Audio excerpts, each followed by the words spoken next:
Eh bien, en ce moment, il pleut pratiquement tous les jours. Ça fait pratiquement une semaine qu'il pleut pratiquement tous les jours. C'est très difficile de pêcher. Aujourd'hui, Johnny voulait jouer au toboggan. Donc on est venu pêcher dans cet étang. Tout simplement parce que derrière nous, il y a un toboggan. Et Johnny voulait absolument venir jouer ici. Depuis l'année dernière, on n'est même plus venu pêcher dans cet étang parce que cet étang il est magnifique, mais la pêche est très difficile.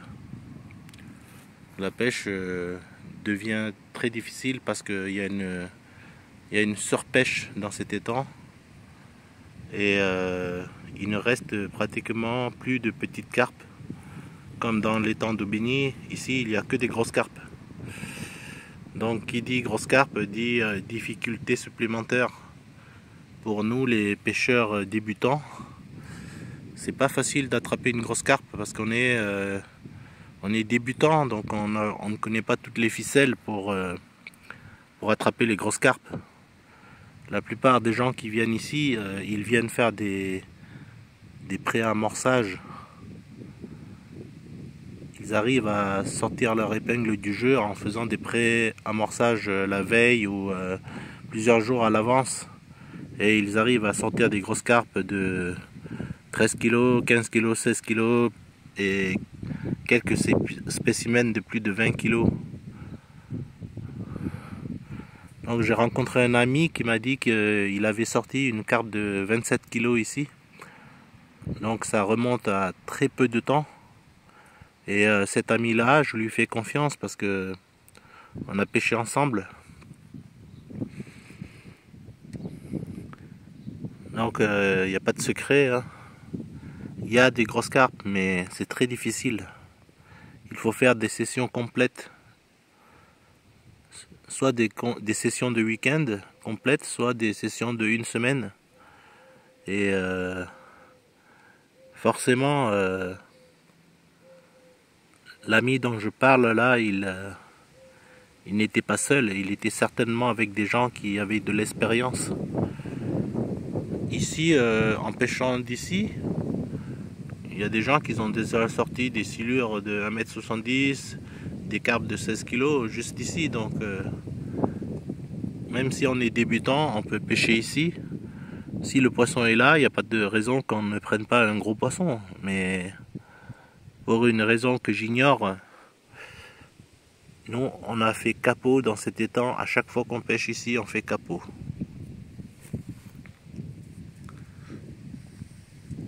La dernière carpe qu'on a attrapée ici, c'était, je crois que c'était en 2019 ou 2020. Et toujours au maïs. On n'a pris qu'une seule carpe à la bouillette ici, c'était avec une bouillette flottante. Avec les vraies bouillettes, ici on fait que des capots, capot sur capot. Pourtant on a des bonnes bouillettes qui marchent très bien dans les autres étangs, mais ici on fait que des capots. Et les seules carpes qu'on a prises ici c'était 4 kg, 6 kg, c'était au maïs. Soit du maïs cuit, soit du maïs tendre. À la bouillette, on a fait que des capots. Pourtant, nos bouillettes marchent bien dans les étangs d'Aubigny. Voilà, c'est un vrai mystère cet étang. On n'a pas de chance du tout, c'est pas notre étang ici. On vient pêcher, mais des fois on fait des capots, on pêche 3, 4 heures, 5 heures, 6 heures même une fois, on a fait que des capots.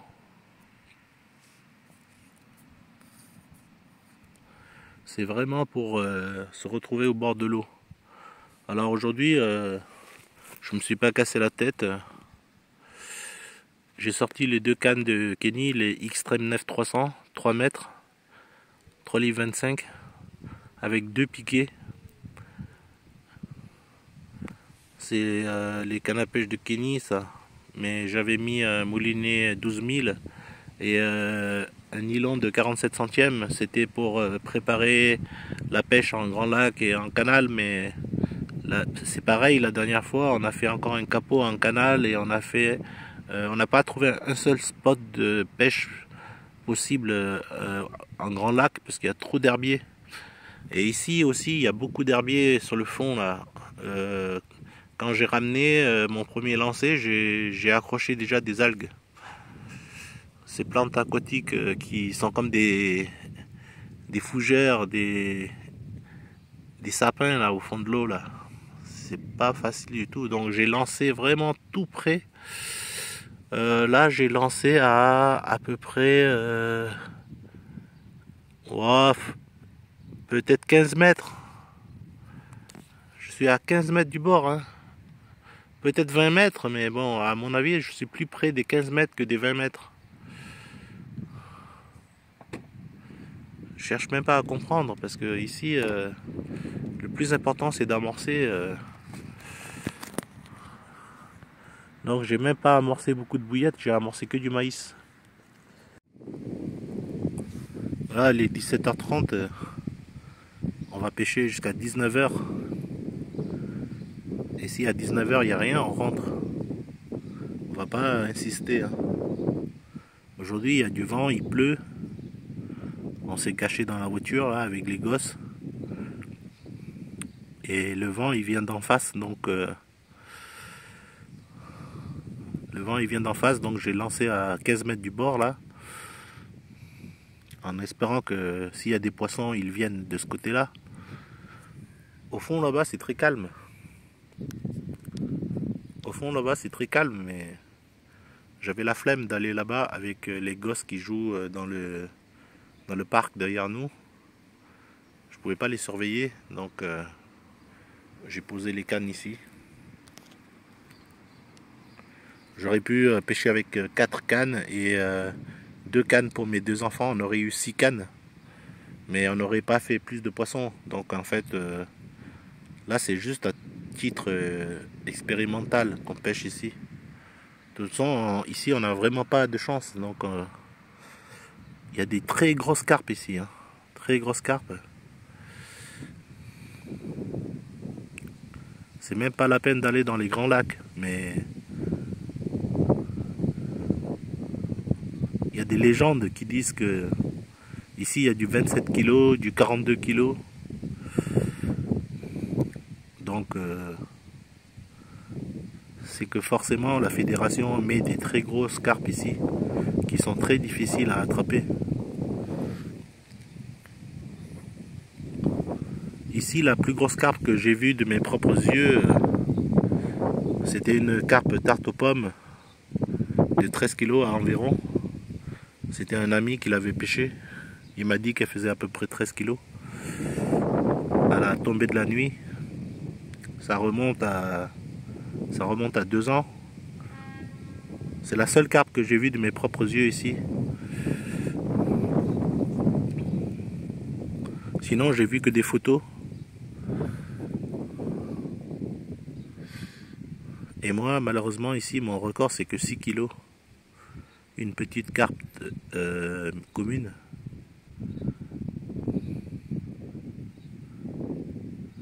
Quelques-unes de 4 kg que j'ai prises au maïs, toujours. Ici, je devrais pêcher que au maïs.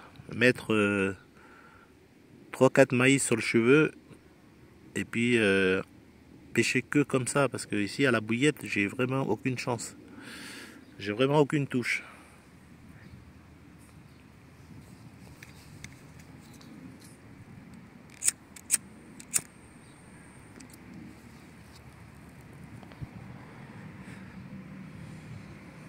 Quand on pêche dans un endroit où on vient pas souvent et qu'on n'a pas préparé sa pêche, ben généralement c'est capot. Hein.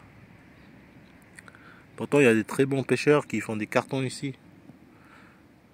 Il y a même un pêcheur qui a fait une vingtaine de carpes avec une canne de 10 mètres.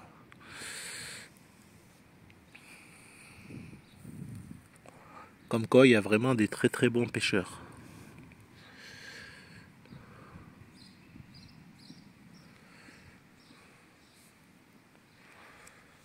Nous, on n'est vraiment pas des très bons pêcheurs. Il faut absolument qu'on change notre façon de pêcher, sinon on n'aura jamais de bons résultats. Aujourd'hui, il n'y a personne parce que le temps est très mauvais. Vous voyez là, le temps est très nuageux. Ils ont annoncé de la pluie encore, donc ça va retomber dans pas longtemps.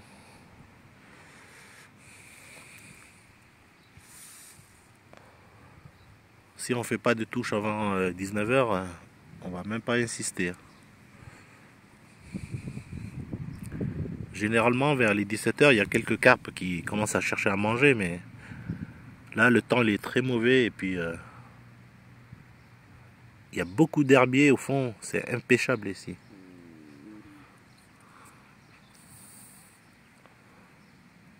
J'aurais peut-être vraiment dû mettre une bouillette flottante au lieu de mettre une bouillette dense, parce qu'on ne sait même pas où est-ce qu'on a lancé notre bouillette. Peut-être qu'elle est déjà cachée par la gélatine.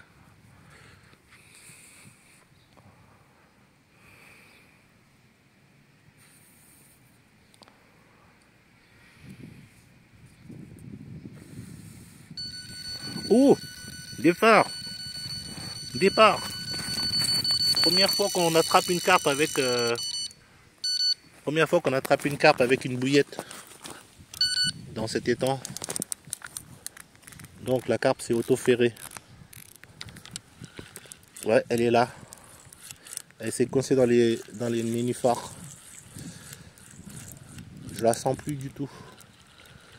Je la sens plus du tout. Est-ce qu'elle est encore là? C'est pas un silure ça? Ça me semble un silure ça. Oh, c'est peut-être un silure. C'est peut-être un silure. Oh, je crois que c'est un silure. Hein. Papa, quoi? Je tiens ton téléphone, sinon si tu le fais tomber. J'ai l'impression que c'est un silure. Hein. Papa, tu prends ton téléphone. Non. Quoi? Non, c'est un silure. Il est tombé dans l'eau, ton téléphone. Non, il s'est coincé dans une algue. C'est quoi? Ah, c'est décroché. C'est décroché.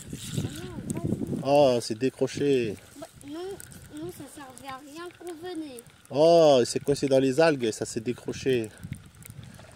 Oh là là là là, pour une fois qu'on avait une touche, on a raté notre carpe. Non, ça servait à rien qu'on venait. Ça servait à rien qu'on venait et c'est décroché.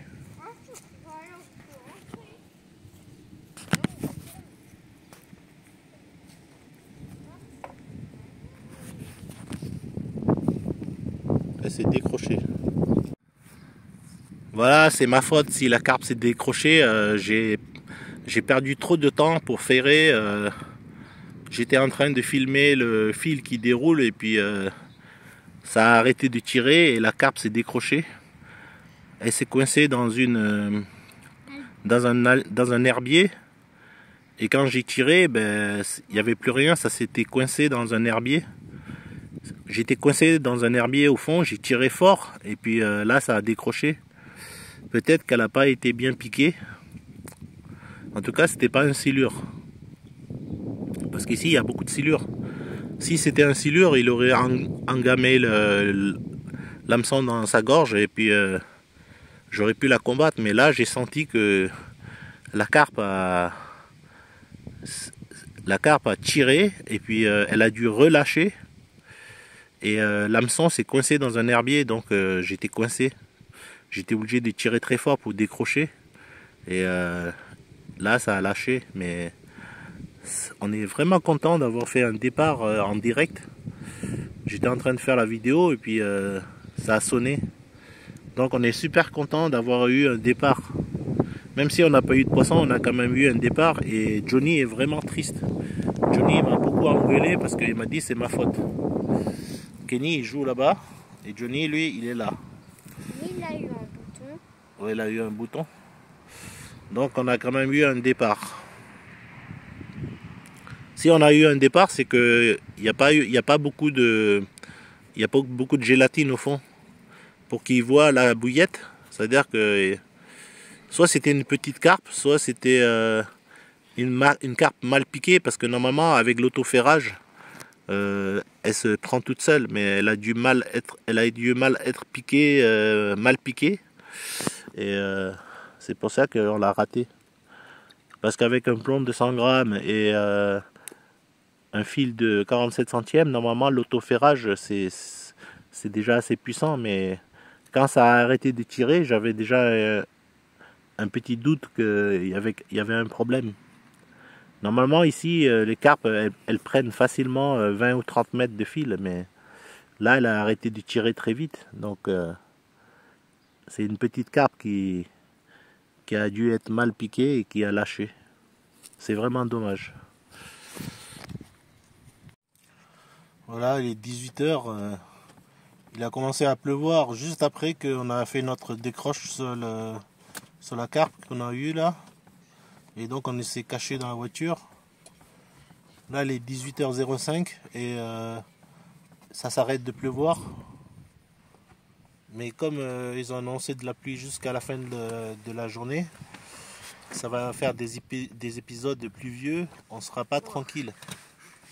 On sera vraiment pas tranquille pour pêcher. En plus, on n'a pas prévu de pêcher très tard. C'est-à-dire, on est venu pour jouer au toboggan et comme il pleuvait tout le temps, ben, les enfants ne peuvent même pas jouer au toboggan. Et en plus, on n'a pas prévu de goûter pour les enfants, pas de sandwich, tout ça. Donc, on va avoir faim. On ne pourra pas rester très tard jusqu'à 20h, 21h. On va être obligé de rentrer vers 19h. Sinon, on va avoir trop faim. Voilà. Donc c'est vraiment dommage parce que sinon on aurait peut-être fait une bonne pêche en pêchant jusqu'à la nuit. Ici c'est pas très dangereux. On n'a pas trop peur des fantômes ici. Parce que le village il est juste à côté et puis